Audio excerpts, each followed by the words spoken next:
Terima kasih saudara. Oh, boleh.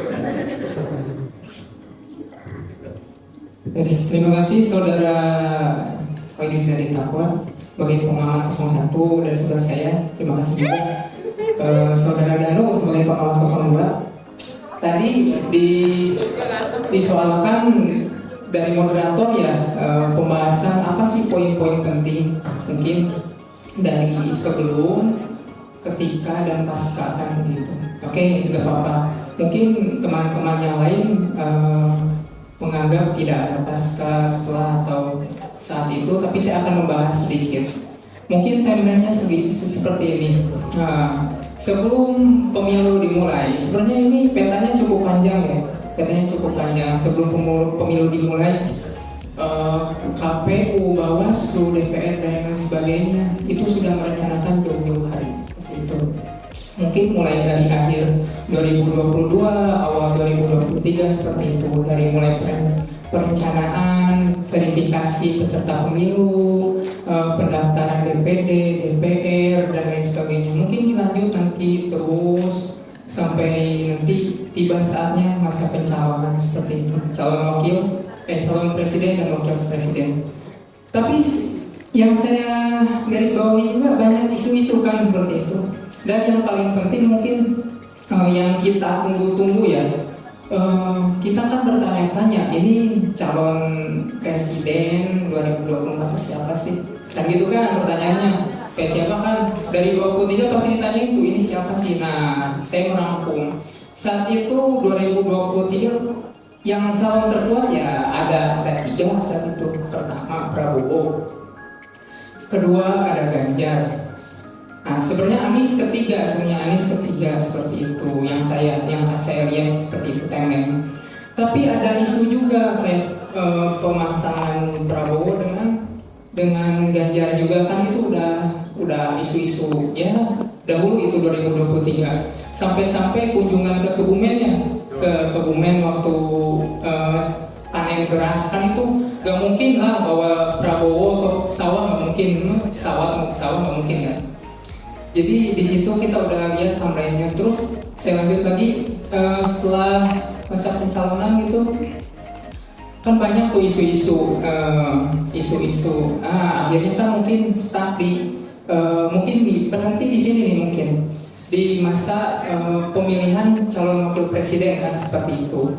Kalau untuk pencalonan yang pertama di KPU nomor urut 1 saat itu kan Anies Mohaimin seperti itu. Tapi sebelumnya ada isu lagi kan. Apa isunya, ada yang tahu nggak?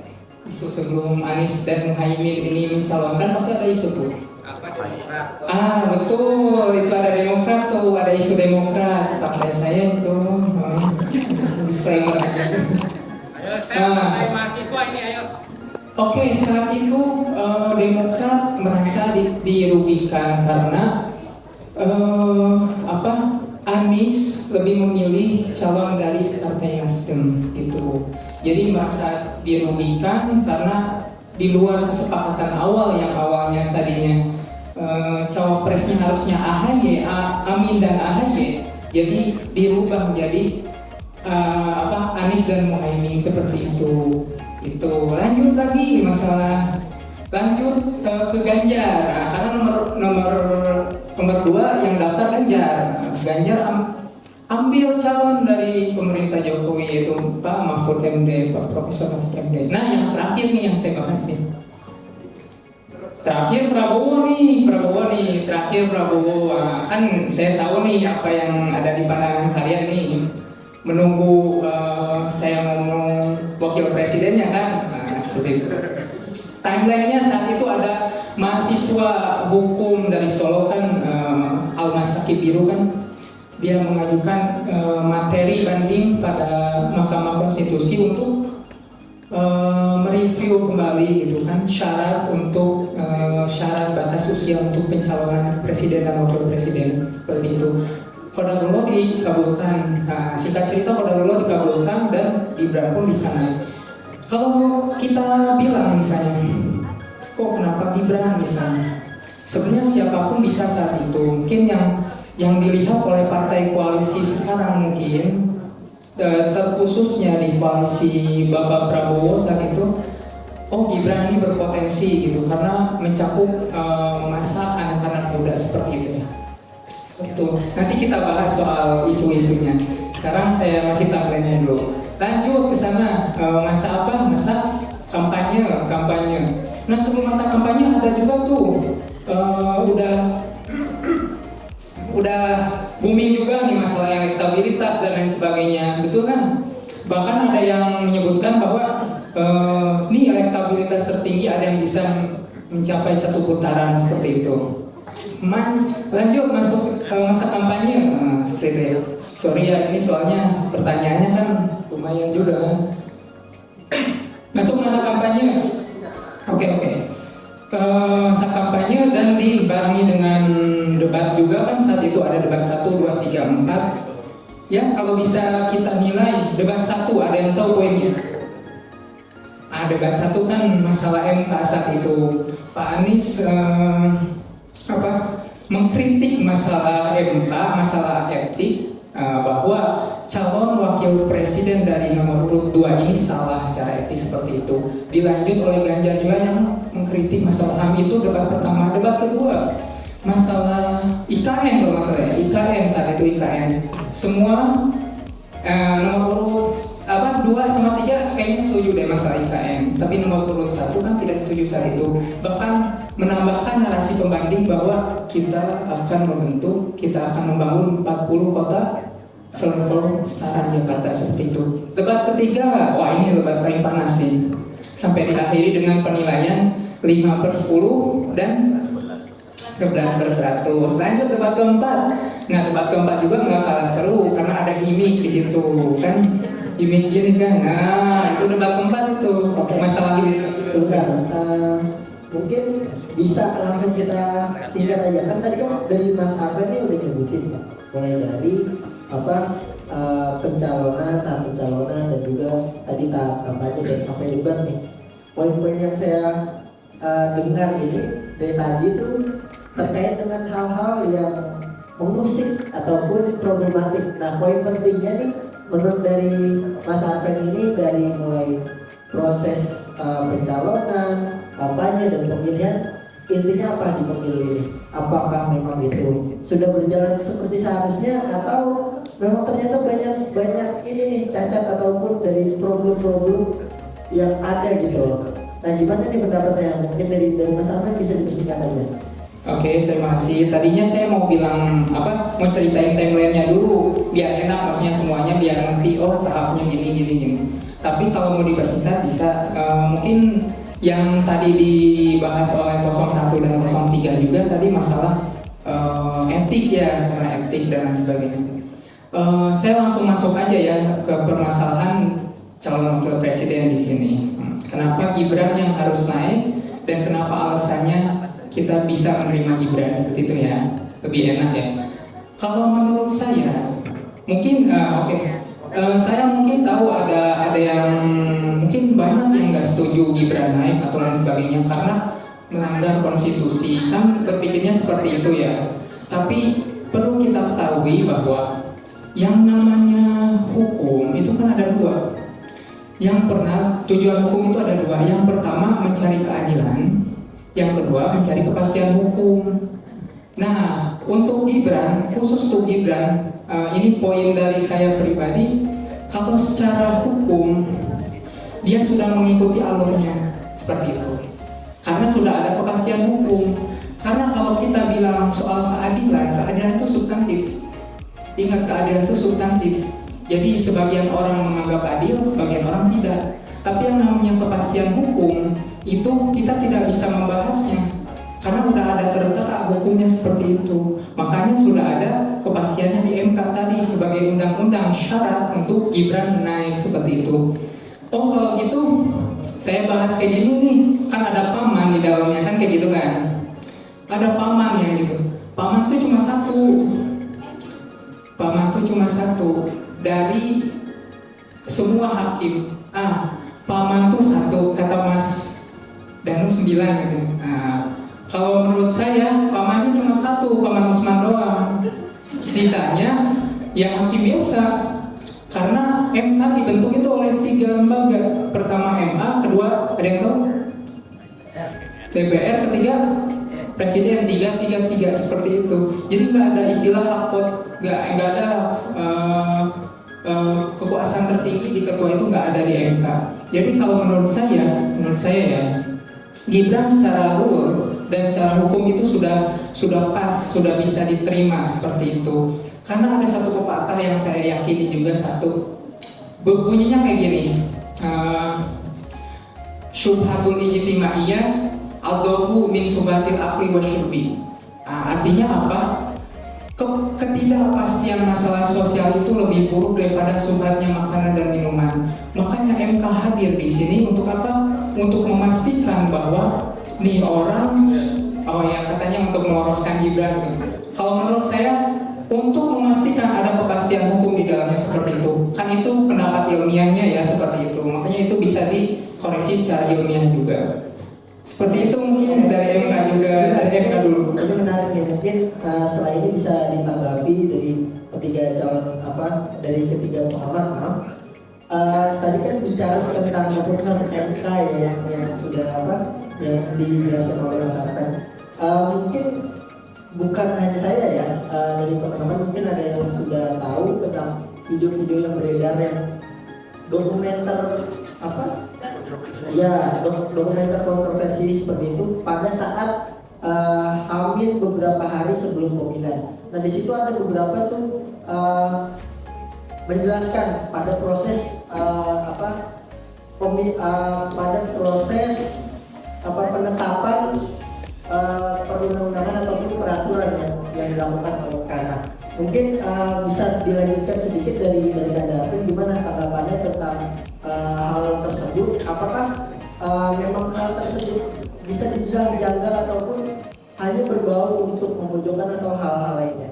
Gimana nih? Oke, terima kasih untuk film Dirty Vote ya. Oke, film Dirty Vote. Menurut saya film Dirty Vote itu sangat mengedukasi. Edukasinya dari mana? Karena itu kan menjelaskan, mengedukasi kita bahwa mungkin ada indikasi kecurangan. Yang namanya indikasi kan boleh, makanya difilmin seperti itu. Jadi kebetulan saya disclaimer ya, saya juga udah nonton gitu ya. Saya udah nonton 2 jam dan saya ambil kesimpulan bahwa ini film bagus secara edukasi, bahwa orang awam tuh tujuannya bisa paham bahwa yang namanya pemerintah itu mungkin berpotensi akan ada kecurangan seperti itu. Itu film Report. Tapi yang namanya dugaan kecurangan nggak fair dong. Kalau kita percaya 100% nggak bisa. Itu emang hukumnya seperti itu. Kalau menurut saya ini film dirty, ya nggak apa-apa. Kalau saya bilangnya dirty propaganda ya. Kenapa? Karena ini hadir di masa tenang. Nah seperti itu.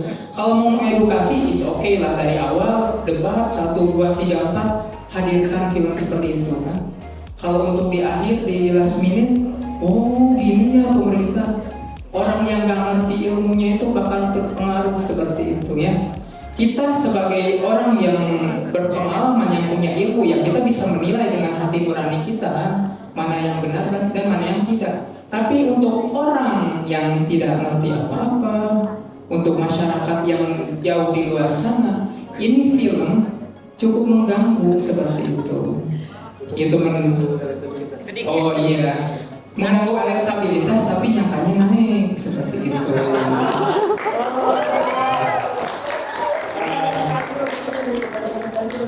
Ya, Mas, sedikit aja. Bedanya sama Prabowo hadir di Close the Door pada H-1 dengan Dirty Vote ini apa? ya berarti kan di balik dirty vote itu ada dirty hand.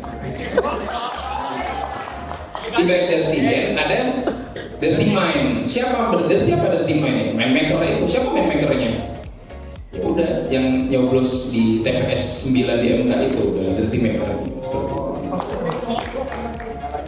Ini untuk di MK ini sendiri prosesnya tadi seperti yang sudah Mas Arpen sebut bahwa tidak ada pemegang keputusan tertinggi, artinya dari 9 hakim ini yang akan menentukan keputusan akhir gitu ya. Seperti yang terjadi yang sudah kita tonton di film Dirty Vote ini, dari ke-9 hakim yang dari awal memang sudah setuju ada 2. Saya lupa namanya siapa. Prosesnya terjadi sebelum makan siang, betul? Makan siang. Betul. Setelah makan siang, paman tanda kutip juga menyetujui usulan dari mahasiswa hukum dari Solo ini bahwa batas usia untuk mencalonkan harus diturunkan dari yang 40 tahun harus menjadi 35.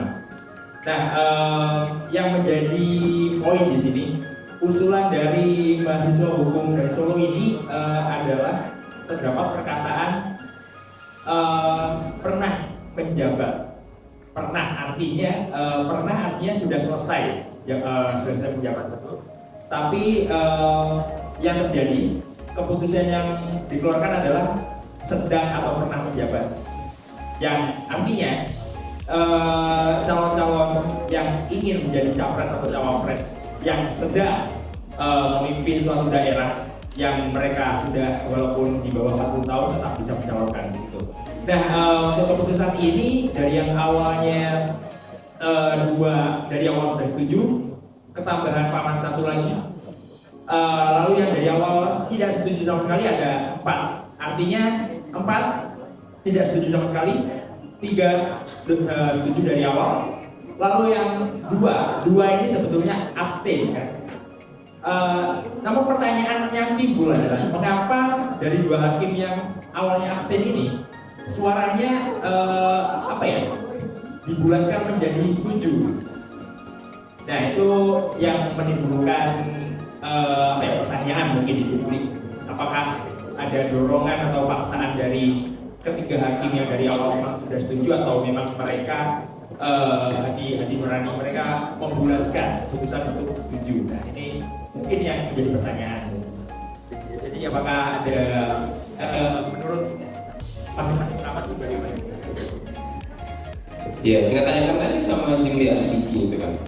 Kan dia yang tahu itu.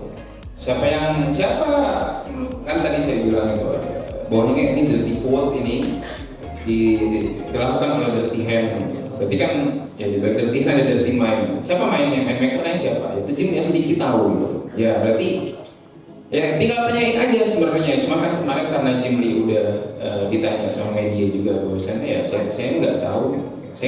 Berarti kan ya benar, lagi praduga itu memang makruh untuk diyakini gitu.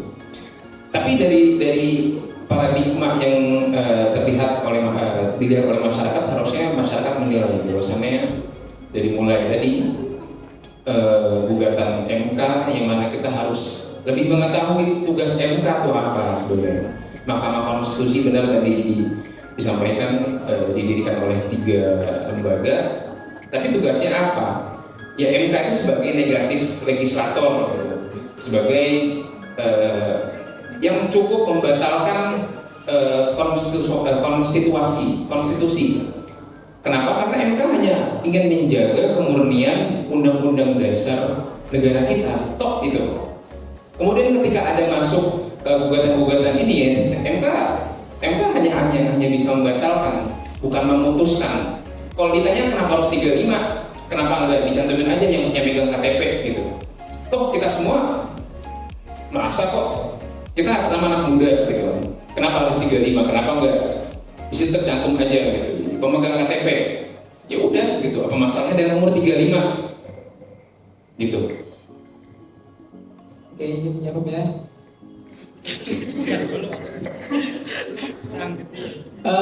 Kenapa nggak 35? Kenapa nggak 30, 45, 25 dan lain sebagainya? Ya di buletin terdekat 35 kan? Secara logika di buletin terdekat 35. Logikanya apa? Ya kalau 37 lebih ke atas kan jadi 40. Enggak 35 nih. Ya katakan aja yang pernah megang KTP. Oke. Kalau ini kan permasalahan di awal kan kayak gini. Kubu 01 banyak. Oh enggak. Saya lebih senang berdiri untuk masyarakat yang merasakan Oke. keresahan ini. Biarkan saya jawab dulu ya. Oke. Tolong jangan diintervensi dulu. Oke. Intervensi kan?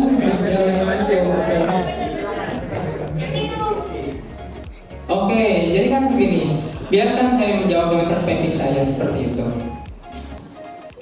40 dibulatkan 35, apa logikanya? Itu logika saya. Karena yang terdekat 35, benar kan? Nah, ada pembahasan bahwa kalau belum 40 belum mateng.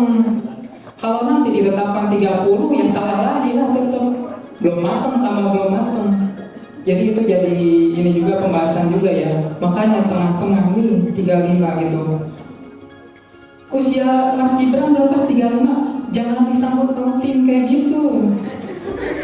Ya, kan judulnya juga mengurangi. Kalau mengurangi kejauhan, logikanya di mana? Kan gitu. Sekarang saya tanya, 40 dikurangi jadi 20. Siapa yang mau daftar di sini? Berarti logikanya adalah MK itu tidak Enggak, tunggu. 20 orang siapa yang mau daftar di sini yang udah umur 20 tahun? Kalau didanain 400 triliun mau. Kan?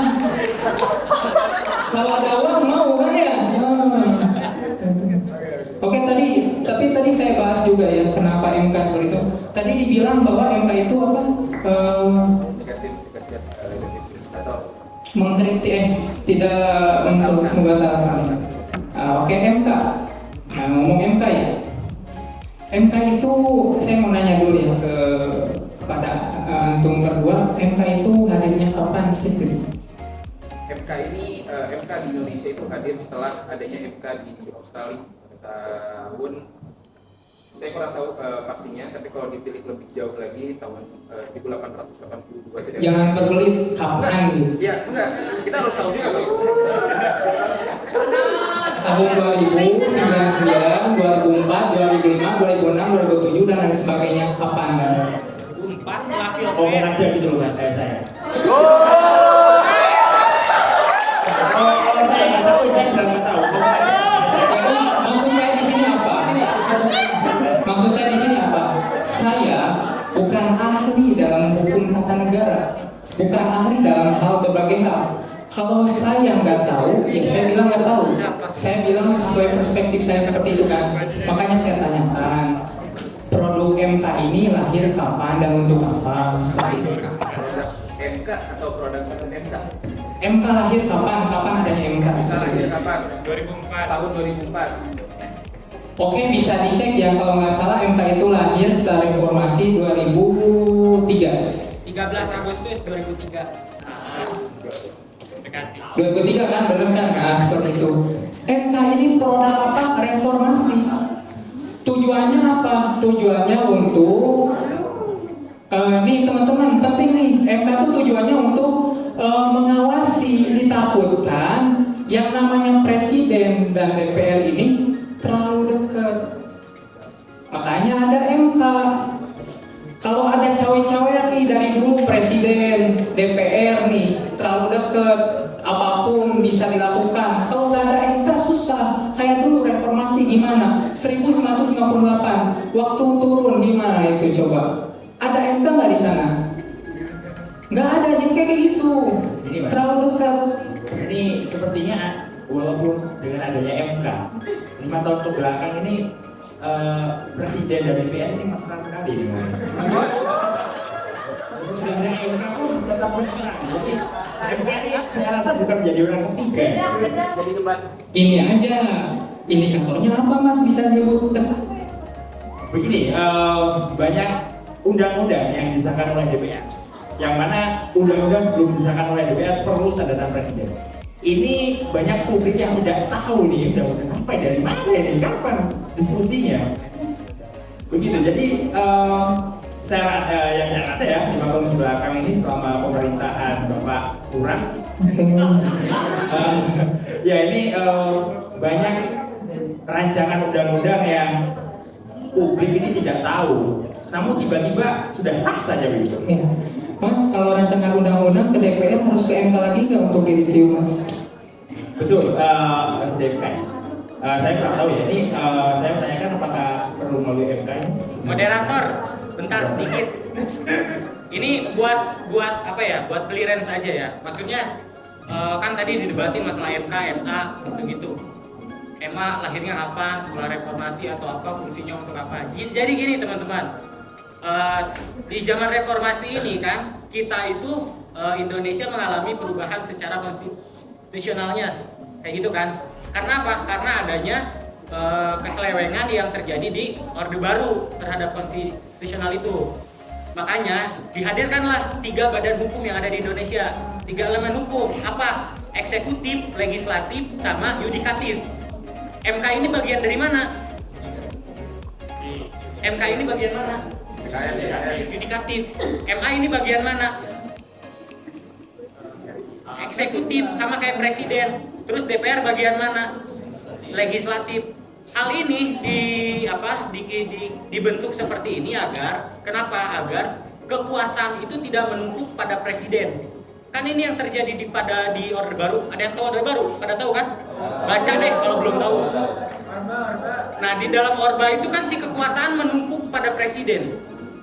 Makanya direvisilah oleh di zaman reformasi tersebut. Agar kekuasaan ini tidak menumpuk di presiden, dibentuklah 3 badan hukum tersebut. Ada yudikatif, legislatif, sama eksekutif kayak gitu.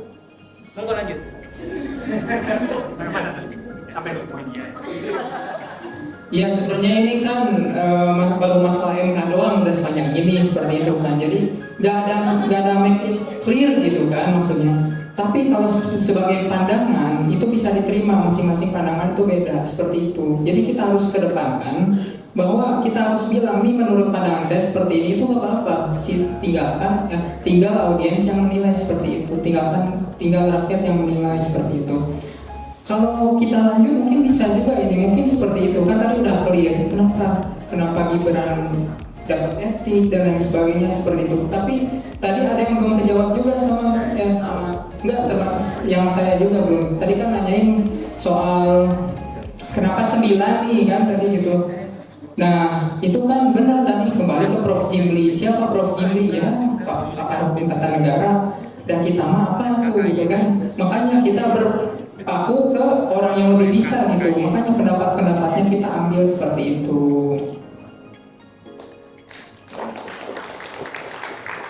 Mungkin ini sudah terlalu larut di proses pencalonan ya, dan masuk calon belum masuk.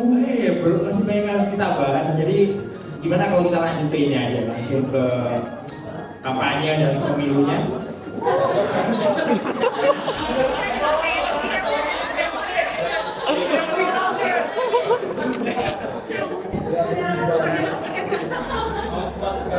Tampaknya pengamat kita ini udah nggak perlu moderator.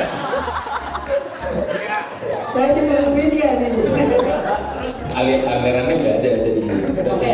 Oke, sebagai acuan tadi kan yang kita obrolin ini adalah selama proses mulai dari pencalonan, kampanye, bahkan sampai pada masa pemilihan. Tadi udah didiskusi nih tentang MK. Nah, kenapa tadi biarkan kita diskusikan kenapa sih ini perlu didiskusikan, tapi padahal kan udah lewat. Ini mungkin bisa menjadi acuan ataupun edukasi teman-teman ke 5 tahun ke depannya seperti itu ya, poinnya yang bisa diambil. Mungkin singkat aja ya yang mau saya tanya ini pada 3 pengamat nih. Pada saat masa kampanye, adakah yang dirasa kampanye kotor yang dijalankan seperti itu? Silakan siapapun menanggapi. Kotor ya, kita kan berarti bicara soal data nih. Kalau baca data pernah paling di bidang ini ya, kita tahu lah beberapa baliho gitu. Tapi kan secara media cetak yang dilakukan oleh para caleg maupun capres ini kebanyakan ada yang dirusak, bahkan ditempel itu. Bahkan waktu Videotron Pak Anies tiba-tiba dihilangkan gitu di Bekasi dan di Jakarta. Berarti kan ada tindakan apa? Kemudian ketika kita mengadukan ke Bawaslu pun nggak tahu apa-apa. Berarti kan ada ketidakkredibilitasan dalam sebuah lembaga negara, gitu kan. sebagai badan pengawas pemilu, teman-teman yang ikut kemarin sebagai Panwaslu memahami lah bagaimana cara kerjanya kan gitu. Dan juga teman-teman KPPS bahwasannya ada miskomunikasi, miskoordinasi, bahkan misinterpretasi dari lembaga negara yang kita sebut Bawaslu tadi. Itu salah satunya ya. Kemudian kalau lebih jauh lagi ngebahas apa tadi itu kampanye kotor ya, keluarnya dirty vote gitu untuk mengacaukan ya.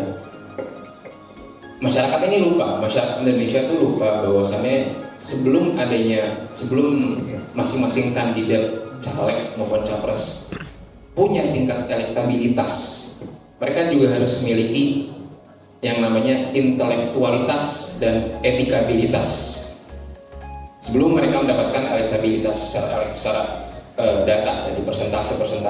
Jadi ya paradigma ini sebenarnya harus dilihat dalam kacamata sebagai akademisi bahwasannya yang terjadi di negara kita belakangan ini ya sangat kontroversial, banyak menimbulkan pertanyaan-pertanyaan yang praduga bahkan yang menimbulkan keresahan gitu. Jadi kalau membahas motor ya jangan menormalisasi bahwasannya politik itu kotor gitu. Ya kita tahu lah politik gambarannya sebagai lumpur gelap hitam yang menjijikkan, tapi kita sebagai akademisi ya ada saatnya kita akan terjun turun untuk berkubang di dalamnya gitu.